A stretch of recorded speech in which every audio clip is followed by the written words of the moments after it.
मेरे YouTube channel में आप लोगों का बहुत बहुत स्वागत है।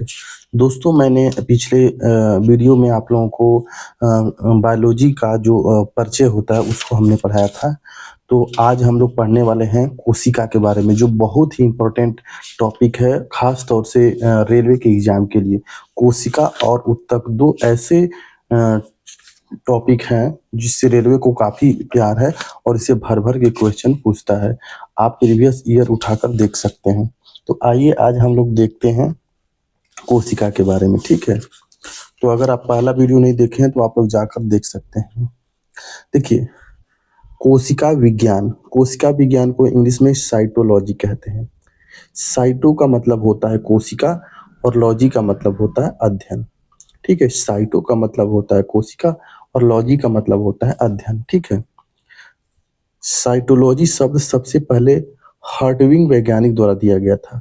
साइटोलॉजी शब्द किस वैज्ञानिक द्वारा दिया गया था सबसे पहले? तो हर्टविग द्वारा दिया गया था।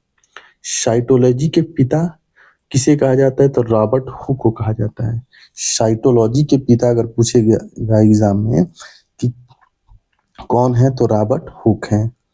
कोशिका अनुवांशिकी, साइटोजेनेटिक्स क्या है? तो अनुवांशिकी की वह शाखा, जेनेटिक्स की वह शाखा जो कोशिका नाभिक के भीतर डीएनए संरचना का अध्ययन करती है। यह कोशिका जीव विज्ञान, सेल बायोलॉजी का भी एक हिस्सा है, जो इस बात से संबंधित है कि गुणसूत्र कोशिका के बाहर कैसे संबंध रखता है, ठीक है?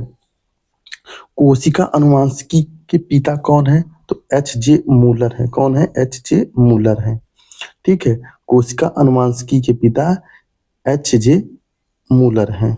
साइटोलॉजी के रॉबर्ट हुक हैं। साइटोलॉजी शब्द हर्टविग ने दिया था।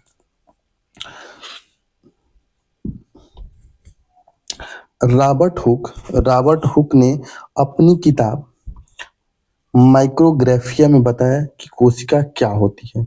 रॉबर्ट हुक की एक किताब थी माइक्रोग्राफिया, इसी में उन्होंने कोशिका के बारे में बताया था। आधुनिक कोशिका विज्ञान के पिता पूछेगा तो श्वानसन है। आधुनिक कोशिका विज्ञान के पिता श्वानसन है और इनकी किताब का नाम है सेल। इनकी किताब का नाम है क्या? सेल।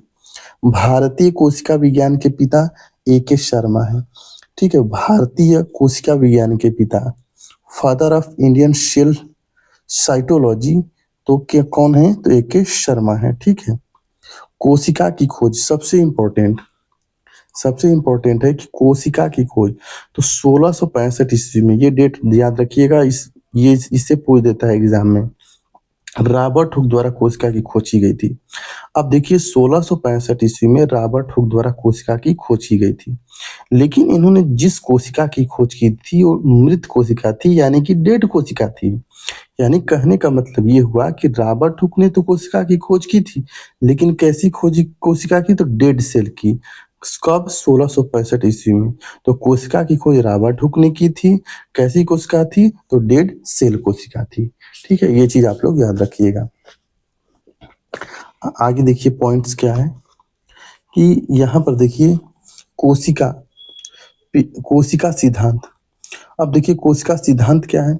पेड़ की छाल कारक उत्तक।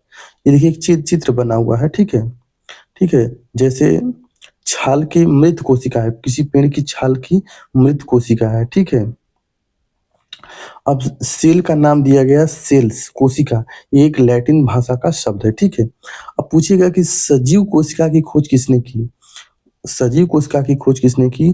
तो सजीव कोशिका की खोज सबसे पहले लियोन हॉक ने की थी। कौन की थी? लियोन हॉक ने की थी, ठीक है? और जिस कोशिका की खोज की थी उन्होंने, ठीक है, तो जीवित कोशिका की जो कोशिका थी वो जीवाणु था। कौन था? जीवाणु था। मृत कोशिका रॉबर्ट हुक और जीवित कोशिका लियोन हॉक, ठीक है? Leon Hawk. और कौन सी कोशिका का नाम क्या था? जीवाणु था, ठीक है? लियोन हॉक द्वारा खोजी गई कोशिकाएं, इन्होंने कौन कौन सी कोशिका खोज की? तो पहला जीवाणु, दूसरा आरबीसी, फिर उसके बाद प्रोटोजोआ और उसके बाद स्पर्म। तो लियोन हॉक कौन कौन सी कोशिका की खोज की? जीवाणु, आरबीसी, प्रोटोजोआ और स्पर्म। एवी लियोन हॉक, जिनका पूरा ऐसे है, एवी लियोन हॉक की किताब का नाम क्या है? Secret of nature. क्या है? सीक्रेट ऑफ नेचर इनकी किताब का नाम है। तो भैया जीवित कोशिका की खोज किसने की? तो जीवित कोशिका की खोज किसने की? तो एंटोनियो लियोनहॉफ ने की थी, ठीक है। कोशिका सिद्धांत, तो 1824 में ड्यूट्रोचेट ने कहा कि कोशिकाओं का समूह मिलकर ऊतक का निर्माण करते हैं। अब ये जो ड्यूट्रोचेट ने कहा कि सभी कोशिका मिलकर ऊतक का निर्माण करती हैं। जैसे ये कोशिका का ग्रुप है तो ये क्या मिलाएंगी? ऊतक बनाएंगे। क्या बनाएंगी? ऊतक बनाएंगे। तो कोशिकाओं का समूह क्या है? ऊतक कहलाता है। 1839 में स्लाइडेन और स्वान ने कहा कि सभी सजीवों की, ठीक है ना, सभी सजीवों का निर्माण कोशिका से मिलकर बना होता है। स्लाइडेन और स्वान ने कहा कि जितने भी सजीव होते हैं वो कोशिकाओं से मिलकर बने होते हैं।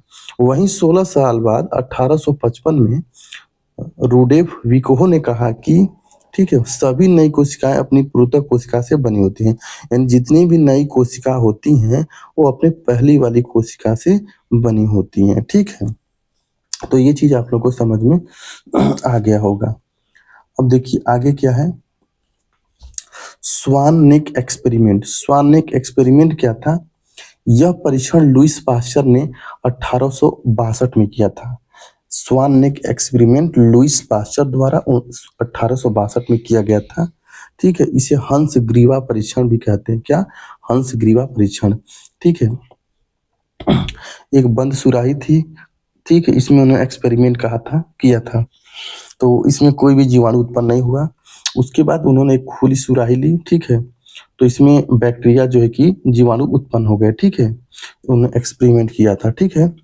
अब देखिए यहाँ पर क्या पूछेगा कि ब्रह्मांड की सबसे छोटी कोशिका, तो जीवाणु की कोशिका, ठीक है। ब्रह्मांड की सबसे छोटी कोशिका किसकी है? तो जीवाणु की कोशिका है। तो उस जीवाणु यानी उस बैक्टीरिया का नाम क्या है? तो पीपीएलओ बैक्टीरिया।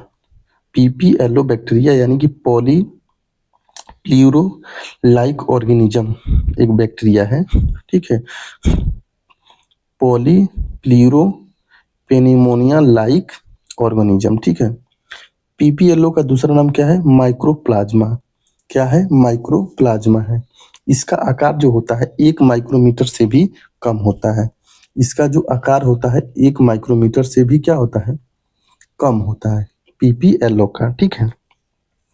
माइक्रोप्लाज्मा एक ऐसा जीवाणु है जिसमें कोशिका भित्ति नहीं पाई जाती है। माइक्रोप्लाज्मा में कोशिका भित्ति नहीं पाई जाती है, ठीक है। और माइक्रोप्लाज्मा को जंतु जगत का जोकर कहा जाता है क्योंकि इसका कोई आकार निश्चित नहीं होता है। तो माइक्रोप्लाज्मा को जंतु जगत का जोकर कहा जाता है। जंतु जगत का जोकर माइक्रोप्लाज्मा को। माइक्रोप्लाज्मा में कोशिका भित्ति नहीं होती है, ठीक है। माइक्रोप्लाज्मा किसका नाम है? पीपीएलओ का नाम है। अब पीपीएलओ क्या है? एक बैक्टीरिया है, ठीक है। माइक्रोप्लाज्मा का दूसरा नाम एमएलओ भी है। क्या है? MLO, molecule like organism. ब्रह्मांड की सबसे बड़ी कोशिका, ठीक है। ब्रह्मांड की सबसे बड़ी कोशिका किसकी होती है? तो शुतुरमुर्ग के अंडे की कोशिका। किसकी? शुतुरमुर्ग के अंडे की कोशिका की होती है। और इसका आकार जो होता है 130 mm से 170 mm तक होता है, ठीक है। सबसे छोटी पूछेगा तो बैक्टीरिया की कोशिका, और सबसे बड़ा पूछेगा तो शुतुरमुर्ग के अंडे की कोशिका का हो जाएगा, ठीक है। आई होप कि आपको ये चीज समझ में आ गया होगा, ठीक है। अब यहाँ पर देख लीजिए कोशिका के प्रकार। अब यहाँ से अब धीरे धीरे हम अंदर घुसने वाले हैं। कोशिका के प्रकार, देखिए कोशिका 2 प्रकार की होती, एक प्रोकैरियोटिक कोशिका, एक होते ही यूकैरियोटिक कोशिका। कोशिका 2 प्रकार की, प्रोकैरियोटिक, यूकैरियोटिक। प्रो का मतलब होता है प्राचीन, कैरियोटिक का मतलब होता है केंद्रक। प्रोकैरियोटिक, प्रो का मतलब होता है प्राचीन और कैरियोटिक का मतलब होता है केंद्रक। यानी कि प्रोकैरियोटिक कोशिका में केंद्रक झिल्ली जो होती है अनुपस्थित या अपरिपक्व यानी इमेच्योर होती है। केंद्रक झिल्ली प्रोकैरियोटिक कोशिका में नहीं पाई जाती है, ठीक है। और इसमें जैसे ये हमारी कोशिका और उसके बीच में केंद्रक है, ठीक है। जैसे जीवाणु कोशिका, नीले हरे शैवाल, ठीक है। ये क्या होते हैं? आपके प्रोकैरियोटिक में आते हैं। वहीं अगर यूकैरियोटिक की बात करें तो यू मतलब होता है नया, कैरियोटिक मतलब केंद्र। यानी कि इसमें केंद्रक झिल्ली क्या होता है, मौजूद होता है, उपस्थित होता है। अब जैसे ये केंद्रक है तो इसके बाहर डॉट डॉट डॉट डॉट जो लाइन है, ये क्या है, केंद्रक झिल्ली है, ठीक है। उदाहरण के तौर पर पादप कोशिका, शैवाल कोशिका, जंतु कोशिका और कवक कोशिका। अब जंतु कोशिका यानी कि हम हो गए, तो आज से ध्यान देना है कि हमारे शरीर में जो भी कोशिकाएं हैं वो कौन सी हैं, यूकैरियोटिक कोशिका है। कौन सी है, यूकैरियोटिक कोशिका है, ठीक है। इनमें आनुवांशिक पदार्थ सुरक्षित रहता है क्योंकि इनमें केंद्रक झिल्ली नहीं होती है, क्योंकि इनमें केंद्रक झिल्ली नहीं होती है, ठीक है। नहीं सॉरी, इसमें केंद्रक झिल्ली होती है। इसमें आनुवांशिक पदार्थ सुरक्षित रहता है क्योंकि इसमें केंद्रक झिल्ली होती है। तो यूकैरियोटिक कोशिका में केंद्रक झिल्ली होती है और प्रोकैरियोटिक में केंद्रक झिल्ली नहीं होती है। और ये जो जीवाणु कोशिका और नीले हरे शैवाल जो होते हैं वो मोनेरा जगत के आते हैं। जब आप ये जंतु जगत पढ़ेंगे तो उसमें जो है कि ये जगत का नाम आता है, तो ये मोनेरा में आते हैं, ठीक है। और ये जो जीवाणु कोशिका और नीले हरे शैवाल साइनोबैक्टीरिया के अंतर्गत आती हैं। असुरक्षित आनुवंशिक पदार्थ का नाम, असुरक्षित आनुवंशिक पदार्थ का नाम क्या है, न्यूक्लियोइड या जीनोफोर है। क्या न्यूक्लियोइड और जीनोफोर है, ठीक है। तो ये चीज आप लोग को समझ में आ गया होगा, अच्छी तरह से आप लोग को समझ में आ गया होगा। देखिए यहाँ पर एक फिगर है कि ये आपका क्या है, पूरा का पूरा कोशिका है, ठीक है, कोशिका है और ये बीच में केंद्रक है और केंद्रक में केंद्रक झिल्ली है, ठीक है। तो केंद्रक झिल्ली है जिसमें आनुवांशिक पदार्थ मौजूद रहता है। तो अब यहाँ पर देखा जाए तो डीएनए की बात किया जाए तो जो डीएनए होता है एक गुणित या द्विगुणित, ठीक है, द्विकुंडलित डीएनए होता है इसमें। किसमें, प्रोकैरियोटिक में क्या होता है, एक गुणित या द्विकुंडलित डीएनए होता है। ये इसकी जो आकृति होती है सर्कुलर वृत्ति डीएनए होती है। और वहीं इसमें क्या होता है, डिंगलिक द्वितलिक होती है, यानी कि डबल हेलिकल होती है। इसमें सिंगल भी होती है, डबल भी होता है, इसमें जो होती है केवल डबल होती है, ठीक है। इसमें हिस्टोन प्रोटीन नहीं होता है, ठीक है, नहीं होता, लेकिन इसमें हिस्टोन प्रोटीन होता है। इसमें माइटोकॉन्ड्रिया नहीं होता है, अंतःप्रद्रवी जालिका नहीं होता है, नहीं रेक्टिकुलम वाला नहीं होता है, लाइसोसोम नहीं होता है, गाल्जी बॉडी नहीं होता है और राइबोसोम इसमें होता है। इसमें राइबोसोम होता है, ठीक है। वही माइटोकॉन्ड्रिया इसमें होता है, अंतःप्रद्रवी जालिका होता है, लाइसोसोम होता है, गाल्जी बॉडी होती है और राइबोसोम होता है, ठीक है, इसमें होता है।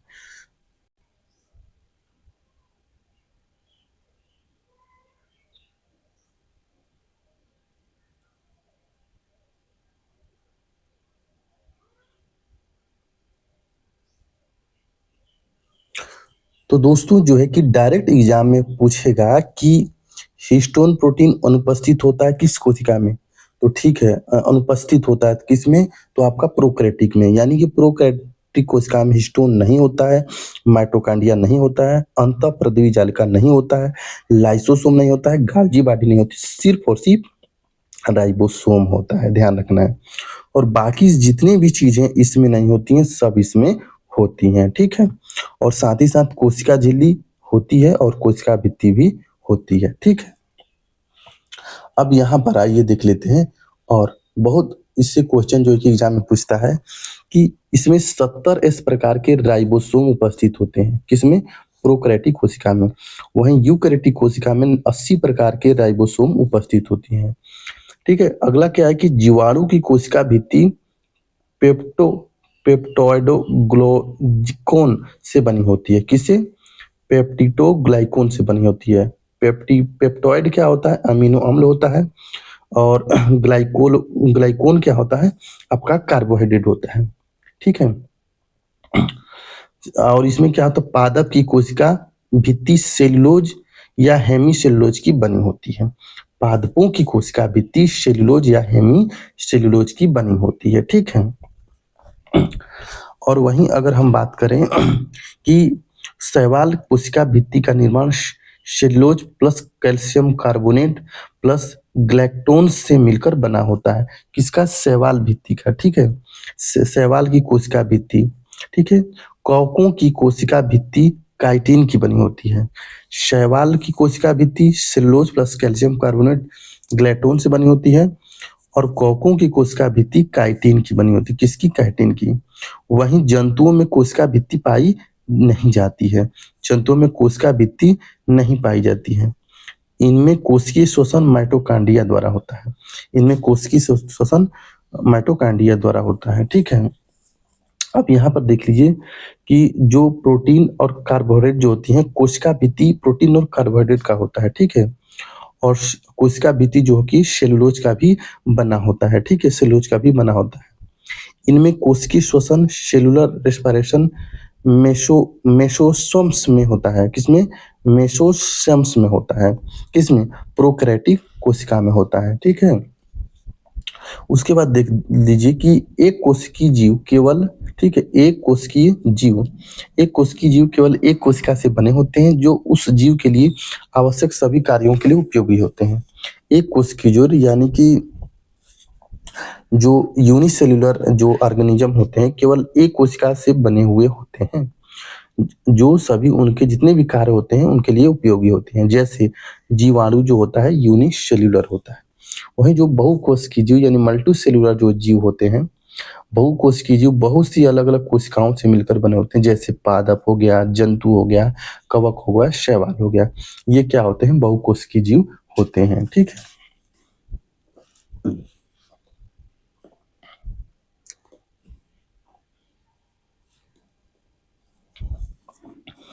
देखिए कोशिकांग यानी कोशिका के अंग। कोशिकांग मतलब कोशिका के अंग।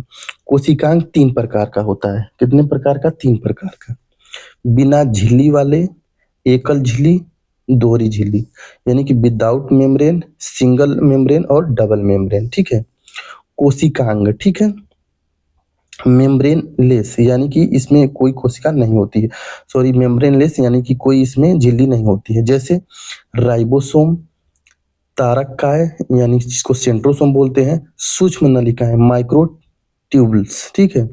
और इसमें क्या होता है? सिंगल झिल्ली वाले गाल्जी काय यानी गोल्जी बॉडी, अंतःपृथ्वी जालकी यानी एंडोप्लाज्मिक रेटिकुलम, और रक्तधानी यानी वैक्यूल्स, और साथ ही साथ लाइसोसोम। ये जितने भी होते हैं उनमें क्या होता है? सिंगल मेम्ब्रेन होता है। वहीं अगर डबल मेम्ब्रेन की बात करें तो इसमें माइटोकॉन्ड्रिया, ये सब आपका क्लोरोप्लास्ट यानी हरित लवक, और केंद्रक, इनमें क्या होता है? डबल मेम्ब्रेन होता है। तो ये आपके डबल मेम्ब्रेन, ये है सिंगल मेम्ब्रेन, और इसमें कोई मेम्ब्रेन नहीं होता है। ठीक है। अब आइए देख लेते हैं सबसे इम्पोर्टेंट कोशिका भित्ति। कोशिका भित्ति यानी कि सेल वॉल। कोशिका भित्ति की खोज रॉबर्ट हुक द्वारा की गई थी। रॉबर्ट हुक द्वारा क्या खोज की गई थी? तो रॉबर्ट हुक द्वारा कोशिका भित्ति की खोज की गई थी। ठीक है। कोशिका के बाहरी आवरण को कोशिका भित्ति कहा जाता है। जैसे आपका ये एक कोशिका है और उसके बाहर का दीवार जो होता है वो क्या कहलाता है? कोशिका भित्ति कहलाता है। ठीक है। यह कोशिका को आकार तथा सुरक्षा प्रदान करती है। भैया कोशिका भित्ति क्या करती है कि कोशिका को एक आकार देती है और उसका सुरक्षा प्रदान करती है। यानी कि बाहर से कोई भी चीज अंदर जाएगा तो उसे सुरक्षा प्रदान करेगी। कोशिका भित्ति निम्न में पाई जाती है। पहला जीवाणु। जीवाणु में भी कोशिका भित्ति पाई जाती है। इनकी कोशिका भित्ति पेप्टी पेप्टिडो ग्लाइकोन से बनी होती है। पेप्टिको ग्लाइकोन से बनी होती है। शैवाल। शैवाल की जो कोशिका भित्ति होती है, ध्यान रखना है, सेलुलोज, कैल्शियम कार्बोनेट और ग्लैक्टोन से बनी होती है। किसकी? शैवाल की। पादप की सेलुलोज और हेमीसेलुलोज से बनी होती है। पादप की कोशिका भित्ति सेलुलोज और हेमीसेलुलोज से बनी होती है। कवक, इनकी कोशिका भित्ति काइटिन की बनी होती है। कवक की कोशिका भित्ति काइटिन की बनी होती है। और जंतु की कोशिका भित्ति किससे बनी होती है? भैया जंतु में कोशिका भित्ति नहीं पाई जाती है। किस चीज से बनी होगी? किसी से नहीं बनी होगी। ठीक है। अब देखिए क्या होता है कि रंजक। रंजक क्या होता है? यह रंजक जीवाणुओं की कोशिका भित्ति को रंगने में उपयोग लाया जाता है। यानी कि ये क्या होता है? रंजक एक प्रकार की कलर होता है जो कोशिका भित्ति को रंगने में काम देता है। ठीक है। अब देखिए, अगर जर्म लिखा रहेगा तो इसका मतलब बैंगनी रंग मिलता है, ग्रैम लिखा होगा तो इसका मतलब गुलाबी रंग मिलता है, ठीक है। क्या मिलता है? गुलाबी रंग मिलता है। अब आइए देख लेते हैं एक एक चीज। कोशिका मेम्ब्रेन यानी कि कोशिका झिल्ली, सेल मेम्ब्रेन। इसका दूसरा नाम प्लाज्मा झिल्ली भी कहा जाता है, यानी कि प्लाज्मा मेम्ब्रेन भी कहा जाता है, ठीक है। पादप कोशिका में बाहरी झिल्ली को कोशिका झिल्ली तथा आंतरिक झिल्ली को प्लाज्मा झिल्ली कहा जाता है। जैसे ये पादप कोशिका है तो बाहरी को कोशिका झिल्ली और अंदर को आंतरिक झिल्ली को प्लाज्मा झिल्ली कहा जाता है। जंतु कोशिका में केवल एक ही आवरण होता है जिसे कोशिका झिल्ली कहा जाता है, ठीक है। क्या कहा जाता है? कोशिका झिल्ली कहा जाता है। जंतु कोशिका में केवल एक ही आवरण होता है जिसे कोशिका झिल्ली कहा जाता है, ठीक है। कोशिका झिल्ली का निर्माण फास्फोलिपिड से होता है। फास्फोलिपिड का निर्माण, फास्फोलिपिड से क्या निर्माण होता है? तो कोशिका झिल्ली होता है। कोशिका झिल्ली द्विपर्ती यानी कि डबल लेयर, बाय लेयर, ठीक संरचना होती है। कोशिका झिल्ली डबल लेयर वाली होती है, ठीक है। हाइड्रोफोबिक, ठीक है, पानी में अघुलनशील। ऐसी चीजें जो हाइड्रो पानी में घुलनशील अघुलनशील होती है उनको हाइड्रोफोबिक कहते हैं, ठीक है। जैसे ये कोशिका है तो इसके ऊपर का जो सिरा होता है वो क्या होता है? हाइड्रोफोबिक यानी कि अघुलनशील होता है, ठीक है। अगला क्या है कि जो ये पूंछ वाला पार्ट होता है वो हाइड्रोफेलिक होता है, यानी पानी में घुलनशील होता है पूंछ वाला, ठीक है। तो ये जो आपका क्या है, जो कोशिका झिल्ली है, हेड वाला अघुलनशील और टेल वाला क्या होता है? घुलनशील होता है। जंतु कोशिका की जो प्लाज्मा झिल्ली है, ठीक है, उसमें क्या क्या होता है? जंतु कोशिका की में क्या क्या होता है, ठीक है, उस चीज को आप लोग यहाँ पर देख लीजिए, ठीक है। तो जंतु कोशिका की जो प्लाज्मा झिल्ली है उसमें लिपिड्स यानी वसा 52% यानी 52%, प्रोटीन 40%, कार्बोहाइड्रेट 8% होता है, ठीक है। प्लाज्मिलेमा की मोटाई यानी कि प्लाज्मा झिल्ली की मोटाई 75 एंगस्ट्रॉम से आपका 7.5 नैनोमीटर या 0.0075 माइक्रोमीटर तक होता है, ठीक है। इसकी खोज जेनेरेंडल ने की थी, ठीक है, नामक वैज्ञानिक ने। आरबीसी यानी कि लाल रक्त कणिकाएं कोशिका पर की थी, ठीक है, किसका? प्लाज्मा झिल्ली की। प्लाज्मा झिल्ली शब्द सबसे पहले दो वैज्ञानिकों ने दिया था। प्लाज्लेमा शब्द जेके फ्लाउ ने, ठीक है, दिया था, ठीक है। पेरेफर और नेगलाई कैरमर ने, ठीक है। इसका फंक्शन क्या होता है, कार्य क्या होता है? इसका कार्य कोशिका से बाहर जाने वाले तथा कोशिका के अंदर आने वाले अणुओं पर नियंत्रण करता है। यानी कि जो प्लाज्मा झिल्ली होती है या प्लाज्मिलेमा जो होता है वो अंदर से बाहर जाने वाले और बाहर से जाने वाले जितने भी अणु होते हैं उनको क्या करता है? ये कंट्रोल करता है। क्या करता है? कंट्रोल करता है, ठीक है। तो दोस्तों यहाँ तक जो है कि हम आपको बता दिए हैं और अगले अब वीडियो में हम आपको बताएंगे कि केंद्रक क्या है, केंद्रक के बारे में बताएंगे, फिर इसको बाद क्रोमेटिन हो जाएगा। इसी तरह आगे बढ़ते बढ़ते ये आपका चैप्टर धीरे धीरे फिनिश हो जाएगा। आई होप कि ये वीडियो आप लोग को समझ में आ गया होगा। तो मिलते हैं नेक्स्ट वीडियो में। जय हिंद, जय भारत।